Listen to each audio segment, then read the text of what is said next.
Hello అండి, అందరికీ నమస్కారము. బాగున్నారా? నేను బాగున్నానండి. ఈరోజు మాఘ పౌర్ణమి. ఈరోజు అయితే పాలు పొంగించుకుంటే చాలా మంచిదండి. మనకి ఆ సూర్య భగవాన్ దయ వలన అందరూ క్షేమంగా ఆరోగ్యంగా ఉండాలని ప్రార్థిస్తున్నాను. ఈరోజు కంపల్సరిగా పాలు పొంగించి చిన్నపిల్లలు ఉంటే సూర్యునికి ఒక్కసారి దర్శించుకుంటే ఆ సూర్య భగవాన్ ఆశీస్సులు మనతో ఉంటాయని కోరుచున్నానండి. ఈ వీడియో చూడండి. ఇదిగోండి, పాలు పొంగించడానికి ముఖ్యంగా కావాల్సింది ఆవు పాలండి. ఇదిగోండి, బియ్యము, ఇలాచీ పౌడర్ అండి, బెల్లము. దీంతో మనం పరవాన్ చేసుకొని ఈరోజు ఉప్పు అస్సలు వాడకూడదు, చప్పుడే తినాలండి. ఎక్కువ లేడీస్ చేస్తే చాలా మంచిది. ఎందుకంటే లేడీస్ చేస్తే 5వ తనం అంటారండి. కంపల్సరిగా పాలు పొంగించుకొని సూర్య అష్టోత్తరం అండి చదువుకోవాలి. చదువుకున్న తర్వాత ఆ ప్రసాదం ఈరోజు పళ్ళు పాలుతోనే ఉండాలండి. అస్సలు కారం తగలకూడదు, ఉప్పు తగలకూడదండి. పాలు పొంగుతున్నాయి.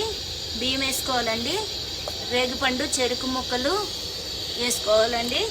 దీంట్లో కొంచెము బెల్లం వేసుకోవాలి. ఇదే పొంగలండి. ఈరోజు పర్వణం చేసుకుని తినాలా, అస్సలు ఉప్పు తగలకూడదు. థ్యాంక్ యూ అండి. ఓకే అండి, పొంగల్ రెడీ అవుతుంది. ఒక విషయం చెప్పడం మర్చిపోయాను మీకు. ఎప్పుడైనా గరిటిని ఉపయోగించకండి, ఇలా చెరుకుతోనే. ఎందుకంటే సూర్యనారాయణ మూర్తికి కంపల్సరిగా ఈ చెరుకుతోనే చెయ్యాలా, గరిట ఉపయోగించకూడదు. ఈ పొంగల్ అయిపోయిన తర్వాత నైవేద్యం పెట్టిన తర్వాత నేను దేవుడు పూజ చేసుకుంటానండి. కథ చదువుకుంటాను, అష్టోత్తరం శతనామా చదువుకుంటాను. మీకు వీలైతే శివాలయంకి వెళ్ళి దర్శనం చేసుకొని ఒక చెంబుతో నీళ్లు శివుడికి సమర్పిస్తే చాలా మంచిదండి. చిన్నపిల్లలకి కొంచెం ఎండలోని పెట్టండి, ఒక్క సెకండ్ అయినా చాలు. ఎందుకంటే చర్మ వ్యాధులు ఏ ఉన్నా సరే పోతాయంట. కంపల్సరిగా చేయండి మీకు అనుకూలంగా ఉంటే. థ్యాంక్ యూ అండి. ఈ వీడియో అలా ఫుల్గా చూడండి.